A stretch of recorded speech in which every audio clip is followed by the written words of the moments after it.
стату хорошую, потому что если в могиле находят монеты, то мы всегда бываем очень счастливы этому. Датирующим является украшение. Вот.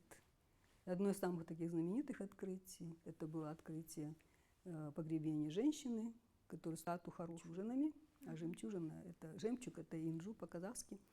И они как ее прозвали, инжу, так она у нас, так сказать, везде и идет, как жемчужинами.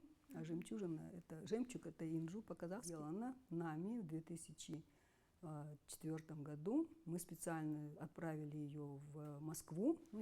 И вторая часть, которую я бы хотела отметить, это то, что через 20 лет после начала раскопок наконец-то правительство принимает постановление музея под открытым небом. Создан штат, есть руководители, есть вот это небольшой, так сказать, этаж его. Конечно, когда все это будет, даже вот то, что это появилось, это уже очень, ну, в смысле, макет такой вот сделан, да. Магии, так сказать, это все сделано. Теперь они планируют делать технико-экономическое обоснование.